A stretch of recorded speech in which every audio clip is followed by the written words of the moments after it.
ചെറിയൊരു outing plan ചെയ്തിട്ടുണ്ട്. എന്നും ജോലി സ്ട്രെയിറ്റ് വീട് ഇങ്ങനെ തന്നെയാണല്ലോ റൂട്ടീൻ. അതുകൊണ്ട് ഞാൻ ഇന്നെൻ്റെ ജോലി കഴിഞ്ഞ് പഞ്ച് ഔട്ട് ചെയ്ത് സ്ട്രെയിറ്റ് വീട്ടിൽ പോവല്ല, പകരം വേറൊരു സ്ഥലത്തേക്ക് പോവാണ്.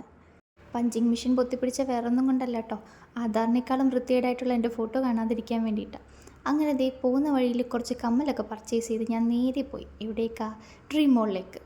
ഇപ്പോൾ വരാമെന്നും പറഞ്ഞ് വെയിറ്റ് ചെയ്ത് എന്നെ 10 മിനിറ്റ് അവിടെ പിടിച്ച് നിർത്തിയ ശേഷം അമ്മയും ചേച്ചിയും വന്നിട്ടുണ്ട് കേട്ടോ. ഞാൻ നേരത്തെ പറഞ്ഞ പോലെ തന്നെ വീക്കെൻഡ് ആയതുകൊണ്ട് വെറുതെ ഒന്ന് കറങ്ങാമെന്ന് പ്ലാൻ ചെയ്തായിരുന്നു ഞങ്ങൾ ഇറങ്ങിയത്.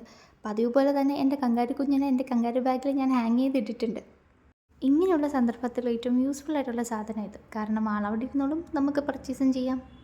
ഇനി എങ്ങനെയൊക്കെ ഇരുത്തിയാലും ആൾ ഹാപ്പിയാണ്. അങ്ങനെ പ്രത്യേകിച്ച് പ്ലാൻസ് ഒന്നും ഇല്ലാതെ വന്ന സ്ഥിതിക്ക് അത്യാവശ്യം പർച്ചേസ് ചെയ്യാനുള്ള സാധനങ്ങളൊക്കെ കിട്ടി. ഞാൻ അത്യാവശ്യം ചോക്ലേറ്റ് ലവർ ആയതുകൊണ്ട് തന്നെ ചോക്ലേറ്റിൻ്റെ എന്ത് ഐറ്റംസും എനിക്ക് ഭയങ്കര ഇഷ്ടമാണ്.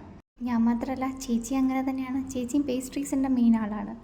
അങ്ങനെ ഞങ്ങൾക്ക് വേണ്ട കുറച്ച് സാധനങ്ങളൊക്കെ പർച്ചേസ് ചെയ്ത ശേഷം അമ്മയും ചേച്ചിയും നേരെ തട്ടകത്തിലേക്ക് ഇറങ്ങിയിട്ടുണ്ട്. വേറെ ഒന്നല്ല, അവർ കുറച്ച് ഗ്രോസറീസൊക്കെ പർച്ചേസ് ചെയ്യാൻ ഇറങ്ങിയിട്ടുണ്ട്. അങ്ങനെ എൻ്റെ 2 കുടുംബിനികളും അവർക്ക് ആവശ്യമായിട്ടുള്ള സാധനങ്ങളെല്ലാം പറക്കിയെടുക്കുന്നുണ്ട്. ഞാനും എൻ്റെ അമ്മിക്കുട്ടനും അവിടെ ചില്ല് ചെയ്ത് നടക്കുന്നുണ്ട്. കാരണം ഞങ്ങളിതൊന്നും ബോധറിയാറില്ല. വീക്കെൻഡ് ആയതുകൊണ്ടാവാം അത്യാവശ്യം തിരക്കുണ്ടായിരുന്നു. പിന്നെ അതുമാത്രമല്ല കാര്യം, അത്യാവശ്യം ഓഫേഴ്സും അവിടെ ഇടുന്നുണ്ട്. അപ്പോൾ തിരക്ക് വരാത്ത വഴിയില്ലല്ലോ. അങ്ങനെ പർച്ചേസിംഗ് ഒക്കെ കഴിഞ്ഞ് ഞങ്ങൾ നേരെ ഫുഡ് കോർട്ടിലോട്ട് വണ്ടി വിട്ടു. ഫുഡിൻ്റെ മണം അടിച്ചുകൊണ്ടാണോ എന്നറിയില്ല, ആമിക്കുട്ടൻ വിശന്ന് കരയാൻ തുടങ്ങി.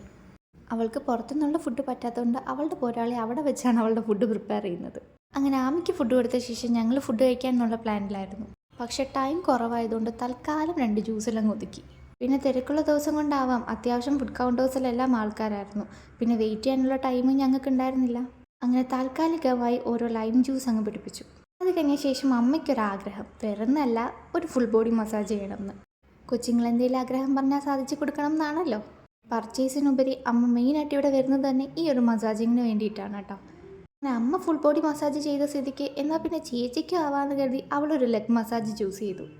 ആഹാ, അപ്പോൾ പിന്നെ 2 പേരായ സ്ഥിതിക്ക് ഞാനായിട്ടൊട്ടും കുറയ്ക്കണ്ടല്ലോ. അപ്പോൾ ഞാനും എടുത്തു ഒരു ഫുൾ ബോഡി മസാജ്.